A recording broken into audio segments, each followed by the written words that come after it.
Assalamualaikum warahmatullahi wabarakatuh. Kita ketemu kembali ya di Kang Lantaf Channel lagi gitu ya. Kita nanti ngobrol santai. Ini kita ketemu dengan ahlinya ahli, sebetulnya tokoh ya. Kalau dia itu tokoh ya, Mas ya. Sebelum saya kenalkan dulu ini tokoh apa bukan di Kita masyarakat biasa. Masyarakat biasa. Nah, tapi kalau nyebut jabatannya itu luar biasa. Oke, sahabat desa semua. Sore hari ini kita akan ngobrol bareng santai dengan sahabat Juri Ardianto PhD ya. Beliau ini saat ini menjabat sebagai rektor Unsia. Jadi rektor Unsia. Jadi perguruan tinggi swasta yang sangat luar biasa.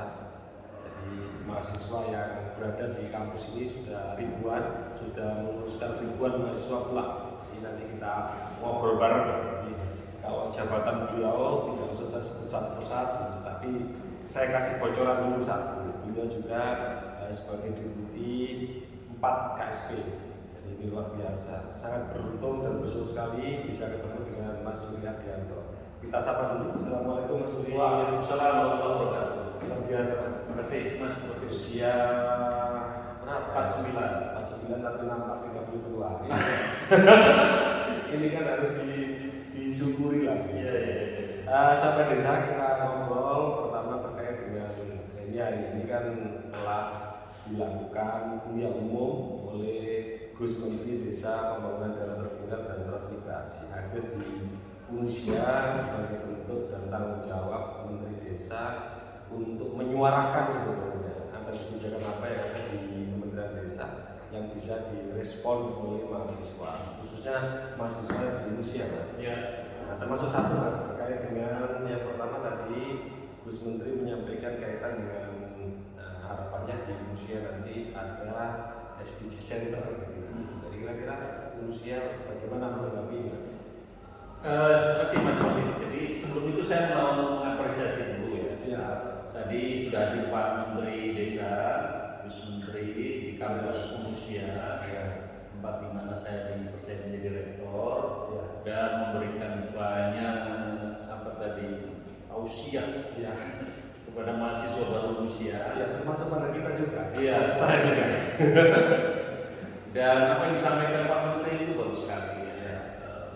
Bahkan beliau memetakan demografi keluarga besar NU termasuk demografi mahasiswa usia yang kebetulan sebagian besar berasal dari orang desa atau berangkat dari desa. Karena kalau kita lihat presentasi mahasiswa usia itu sebagian besar adalah anak-anak lulusan SMA, SMTA yang dari desa. Bahkan ada dari transmigrasi itu dari desa. Dan kampus ini menjadi kampus di mana anak-anak desa bisa didorong lah ya, bisa difasilitasi untuk tidak lagi berpikir desa, tapi berpikir lebih lebih luas bahwa anak desa pun bisa mendapatkan pendidikan yang baik. Oke, jadi intinya adalah begini. Jadi pendidikan itu menjadi hak, menjadi hak seluruh warga, termasuk menyasarkan desa-desa, apalagi pembangunan harus diawali dari desa dan semua sepakat itu, termasuk program-program di kampus ada KKN kan ya? Iya. Itu KKN tematik ya? KKN tematik. Jadi kita bikin KKN tematik membangun desa. Oh, KKN tematik membangun desa ini seperti apa? Ini menarik ya. Ini mari kita simak, sangat menarik. Ya kan ada dua tantangan ya. Mahasiswa itu kalau sudah ke Jakarta, seolah-olah sudah putus dengan desa. komunitas desa. Padahal yang kita butuhkan sekarang justru adalah anak-anak muda yang punya perspektif membangun desa. Iya kan? Makanya sejak kuliah mereka harus diberi kesadaran bahwa pada akhirnya mereka datang ke kampus belajar itu ilmunya, pengalamannya itu harus juga disumbangkan di desa. Di desa ya. Nah, saat kuliah ini kita latih. Gitu. Balik ke desa. Apa yang bisa kamu perbuat di desa itu? Gitu. Apalagi memang kalau salah satu SDG desa itu kan pendidikan di desa itu yang berkualitas. Ya. Jadi tugas tanggung jawab kampus termasuk Unsia kan menurut KKN di desa maksudnya sesungguhnya ya mendorong atau bergerak di desa. Sejauh ini peran mahasiswa secara nyata seperti apa? Apakah sebagai kan banyak permasalahan di desa, permasalahan di desa. Ya, Permasalahan permasalahan desa sebenarnya sama juga permasalahan kota, hanya Ya. mungkin bentuk, model, Ya. nya beda.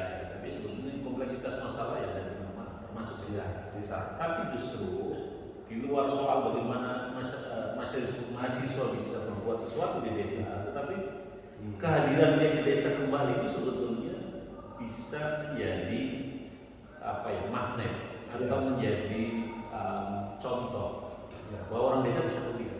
Betul. Ketika mereka ke desa, maka anak muda desa pun melihat, oh saya juga mesti bisa kuliah. Jadi semacam agent lah. Anak mahasiswa yang datang ke desa menarik anak-anak desa jangan takut kuliah. Iya, takut. Biasanya takut masalah biaya, Mas. Biaya. Terus terkait dengan biaya itu, apakah perguruan tinggi usia ini menyediakan beasiswa? Jadi usia ini saya sudah di awal jadi rektor dalam komitmen untuk menjadi kampus yang inklusif. Betul. Kampus yang bisa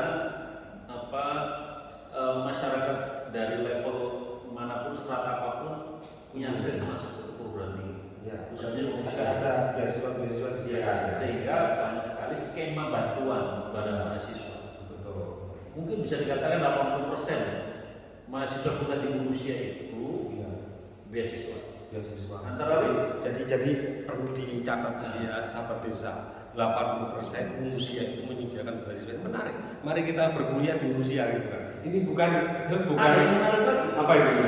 Jadi yang 20% tidak mendapatkan beasiswa itu bukan karena dia nggak dapat beasiswa, tapi sudah jadi pilihan dia bahwa dia akan kuliah mandiri, bayar sendiri. Wah, berarti luar biasa. Artinya itu komitmen. dia punya kesadaran untuk tidak mengambil hak Iya. teman-temannya yang lebih membutuhkan. Jadi memang begini, Mas. Banyak teori yang mengatakan perguruan tinggi bagus itu ketika ada sebagian warga masyarakat yang berkuliah dan itu tidak mau dijamin oleh pemerintah. Ya. Itu dan mau berkuliah di situ berarti itu ciri-ciri perguruan tinggi yang ya mumpuni lah ya dari sisi tata kelola perguruan tingginya. Nah, ini sahabat desa yang perlu dicatat. Tadi juga Kementerian Desa, Pembangunan Daerah Tertinggal dan Transmigrasi memberikan kuota beasiswa. Jadi kuliah gratis dari awal sampai lulus itu ada kuota untuk anak-anak transmigrasi ya. Ini kabarnya animonya tinggi sekali. Ya, begitu kita launching ya, ada kesempatan anak-anak dari daerah daerah transmigrasi bisa kuliah di Jakarta di kampus usia, maka antusiasmenya tinggi. Ya, tinggi itu mungkin karena kepingin menikmati lingkungan Jakarta yang metropolitan atau gimana? Ada banyak lah. Pertama, secara biaya mereka ditanggung sampai lulus. Yang kedua, mereka bisa kuliah di Jakarta. Betul. Yang ketiga, di usia itu mereka di samping kuliah, orang tua akan lebih mantap mengkuliahkan di sini karena di sini bisa belajar agama. Betul. Di sini ada pesantren mahasiswa, ada asrama yang mereka bisa pilih dan sambil belajar keilmuan sesuai hobinya, mereka bisa belajar agama. Sangat. Tapi ada tambahan lagi yang menarik yang perlu dicatat saya itu adalah sosok rektornya. Orang desa. Ya, di samping orang desa, ya kan, orang desa. Karena beberapa jabatannya sangat mentereng ya, yang sudah diemban ini menunjukkan tidak hanya kapabilitas, profesionalitas, tetapi kemampuan mengelola lembaga perguruan tinggi ini sudah sangat mumpuni. Ini indikator. Dan itu saya yakin dunia. Siapa yang tidak kenal Mas Julian Dianto? Semua kenal. Tidak hanya kaum laki-laki, kaum perempuan juga. Lihat ketampanannya ini kan sangat mempesona kan gitu. Jadi sangat menarik sekali sahabat desa kaitan dengan pembangunan desa dengan tanggung jawab bersama. Ada kerja-kerja kolaboratif dan termasuk salah satunya adalah dengan perguruan tinggi yang dipimpin Mas Juli ini usia ini. Kalau kaitan dengan sebaran mahasiswa, apakah hanya mahasiswanya dari Jakarta saja atau dari Bogor saja? Kalau kita lihat datanya sih, mahasiswa usia itu menyebar atau berasal dari banyak daerah dan provinsi. Tadi bahkan yang dari Jambi ngobrol sama Pak Menteri itu Jambi, NTB dari Lombok Timur tadi itu ada yang memang sebagian besar adalah Jabodetabek, tapi dari luar Jawa pun tidak sedikit. Iya. Terus yang menarik tadi Pak Rektor menyampaikan jurusan yang hanya ada di Rusia. Ini sahabat desa perlu pahami, kira-kira jurusan apa? Satu-satunya jurusan fakultas ya, fakultas yang hanya ada di Rusia. Ini sangat menarik. Itu apa? Ya, di Rusia itu ada fakultas namanya Fakultas Islam Nusantara. Islam Nusantara. Coba seperti apa ya sahabat-sahabat kita simak. Islam Nusantara. Jadi di sini fakultas yang memang didedikasikan untuk menjadi tempat belajar, diskusi, diskursus dan pengaruh utamaan Islam berat melalui model Islam Nusantara. Bahkan fakultas Islam Nusantara ini nggak hanya S1, sudah ada S2, sudah ada S3. Ada S2, ada S3. Ya. Termasuk kalau salah sahabat saya itu dari kuliah di sini. Ada ya? Ada namanya Kang Asep. Dia sebagai penggiat desa. Dia tahu kuliah beneran tidak. Asep, kalau namanya Asep sendiri sudah Nusantara. Nusantara itu khas Nusantara Asep. Ya, betul. Jadi sahabat desa semua, itulah tidak aja unik ya. Rusia itu punya satu jurusan yang memang konsennya sih. Tapi kalau saya lihat staf pengajarnya itu banyak yang kita kenal dulunya sebagai aktivis mahasiswa. Ini sangat menarik. Mahasiswa itu harus kritis, ya harus kritis, dan di sini ada dilatihkan. Jadi perguruan tinggi itu sebagai laboratorium lah, laboratorium gerakan, laboratorium untuk bangun empati itu ada di sini. Termasuk tadi juga arahan Gus Menteri Indonesia yang akan menyiapkan mahasiswa yang mau dibawa ke daerah transmigrasi. Responnya gimana? Saya kira itu tawaran baik sekali ya. Pak Menteri itu tadi pikiran yang sangat baik sekali. Artinya anak-anak yang diberi pemahaman tentang desa, tetapi mungkin selama ini lebih banyak informasinya dari atau mungkin dengan mengukur desa di mana dia berasal. Yang dalam banyak hal desa kita sudah banyak yang maju. Tapi mereka harus kasih tahu bahwa Indonesia ini besar. Indonesia luas sekali.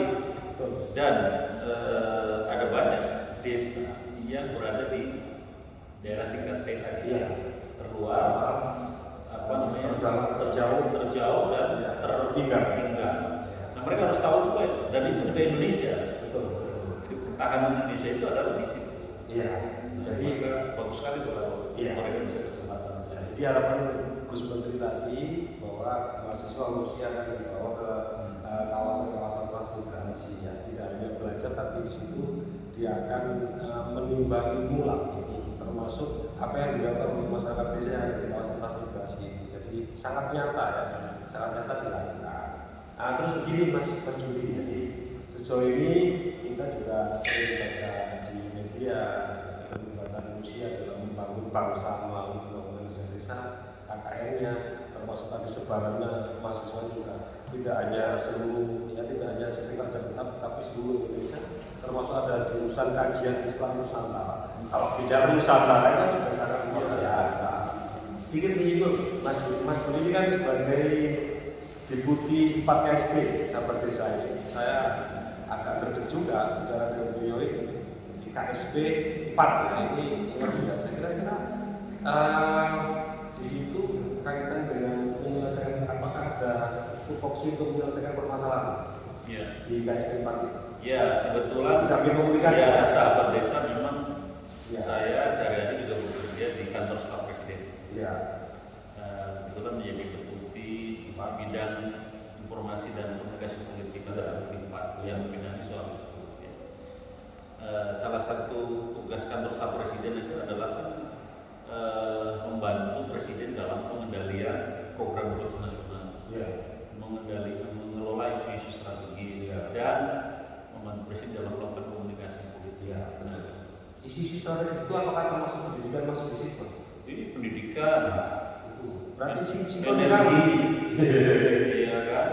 Jadi isu-isu yang memang menyangkut hajat hidup orang baik, yang menyangkut kebijakan, yang menyangkut bagaimana Indonesia bisa segera cepat menjadi negara yang maju.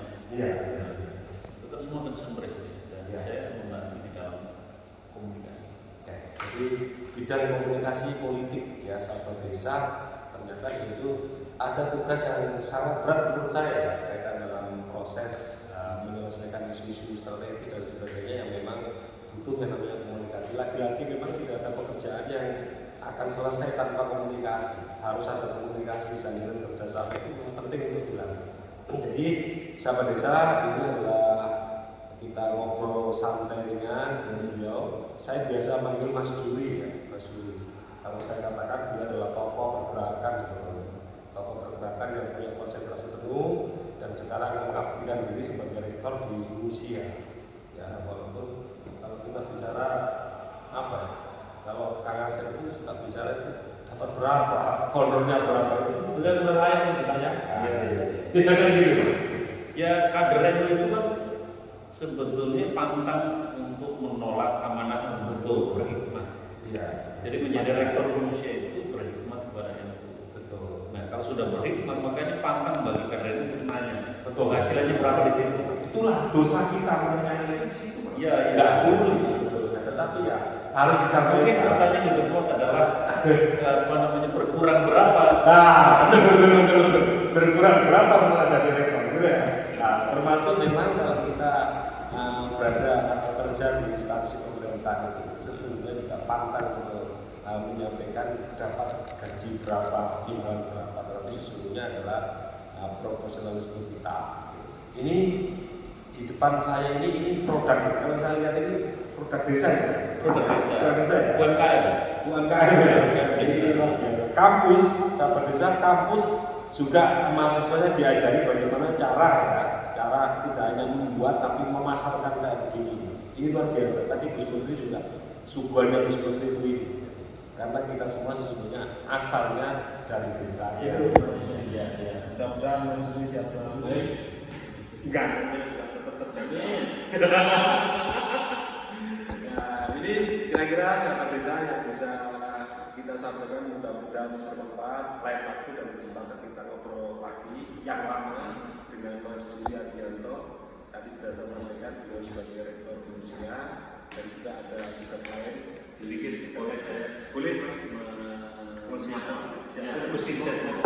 Jadi sahabat desa, teman-teman dari yang kebetulan berasal dari desa harus punya keyakinan bahwa Indonesia itu tidak mungkin ada kalau tidak ada desa. Jadi desa itu segregasi teritorial, Betul. yang membedakan dengan kota. Tapi kota desa itu sama saja.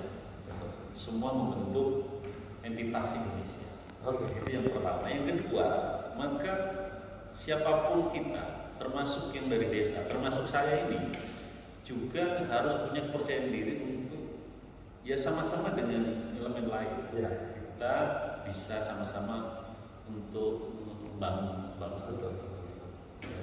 Apa namanya, Ayu Bagio bagi warga negara Indonesia. Jadi percaya diri sebagai anak muda, sobat desa, dan kita semua punya peran masing-masing untuk untuk masyarakat dan untuk bangsa.